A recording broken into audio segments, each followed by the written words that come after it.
नमस्कार। पूर्ण चंद्र कांडपाल जनजागृति का एपिसोड नंबर 690 आज मैं आपके सामने एक इंटरव्यू की बात कर रहा हूँ। और आजकल रामलीला चल रही हैं और पूरे देश में जहाँ तहाँ, और उसके बाद इसमें राम जी की विजय होती है अंत में इस महाकाव्य में, और रावण मारा जाता है। एक दिन मेरी अचानक रावण से भेंट हो गई। मैंने कहा, रावण जी, आप अपना इंटरव्यू मैं आपका लेना चाहता हूँ, ज़रा आपसे दो एक बातें पूछना चाहता हूँ, तो कृपया मुझे दो चार बातें आप बता दीजिए। तो उन्होंने कहा, बिल्कुल, और मेरा पुतला दहन करते हो तो मेरा इंटरव्यू ले लो। तो मैंने उनसे इस बात पूछा कि रावण की विद्वता ज्ञान पराक्रम की मैंने उन्हें याद दिलाई, विद्वता की, ज्ञान की और पराक्रम की याद दिलाई, और पूछा, इतना सब कुछ होते हुए भी आप युद्ध में मारे जाते हैं और लोग आज भी आपकी बुराई करते हैं, और इतने पराक्रमी होने के बाद आपने ये ढोंगी छादू का भेष बना करके सीता का हरण छल से क्यों किया? मेरा पहला सवाल था।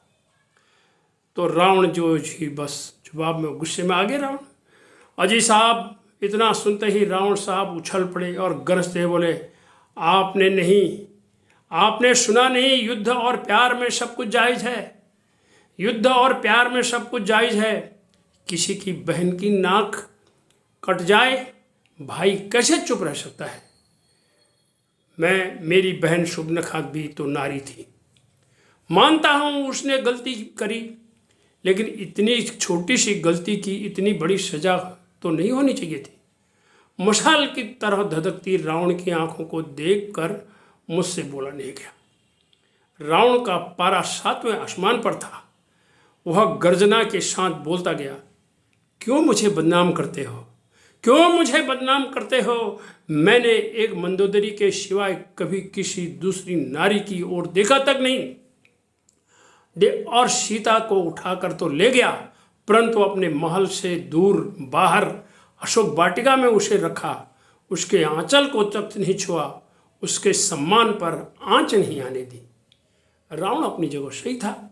वह आगे बोलता गया, गुर्राते गया, मैंने कभी नारी पर लाठी चार्ज नहीं किया, मैंने कभी किसी नारी का बलात्कार नहीं किया, न कभी किसी नारी का उत्पीड़न किया और न उसका अपमान किया।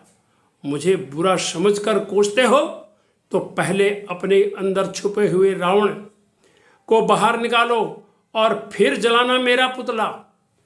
94% बलात्कारी पीड़िता के किसी न किसी तरह से परिचित होते हैं इस देश में, या संबंधी होते हैं तुम्हारे इस समाज में। पहले इनके अंदर के राक्षस को मारो, फिर मेरा पुतला जलाना। मैंने तो अपनी मौत का तरीका खुद ढूंढा था। बलात्कारियों संग मेरा नाता जोड़ना, मेरी तुलना करना बहुत गलती है। रावण की इस 24 कैरेट सच्चाई से मैं वाक शून्य हो गया।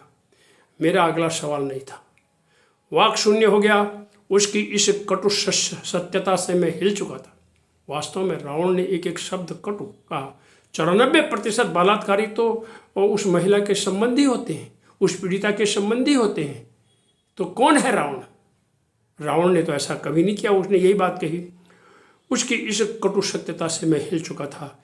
इसी बीच रामलीला के डायरेक्टर की सीटी बजी और रावण दंदनाते हुए मंच की ओर चला गया और मुझे उत्तराखंड में रिसोर्टों में छिपे नारी हत्यारों, समाज में कुछ पाखंडी बाबाओं, दुष्कर्मी जनप्रतिनिधियों, नर पिशाच आचार्यों और भ्रष्ट नेताओं के नाम गिना गया जो आजकल जेल में हैं। रावण वास्तव में सत्य कह रहा था। हम अपने अंदर की बुराइयों के कारण रावण के दहन से पहले इस चीज़ को भी देखना होगा कि हमारे अंदर कितनी बुराइयां हैं। जिन लोगों को कहा गया पाखंडी बाबा, दुष्कर्मी जनप्रतिनिधि, नर पिशाच आचार्य और भ्रष्ट नेताओं के नाम उसने गिनाए, जिन पर नारी के अपमान और नारी को उत्पीड़न पहुंचाना और नारी का दुष्कर्म करने के आरोप लगे हैं। उसने उत्तराखंड के रिसोर्ट की तक की बात बता दी। तो रावण जाते जाते यह सब कुछ अपने इस बेबाकी के लिए कश्यप कहते हुए, अपनी बातें कहते हुए चला गया। हमें रावण की बातों का मंथन करना चाहिए और अपने अंदर घुसे हुए रावण को बाहर निकालना चाहिए।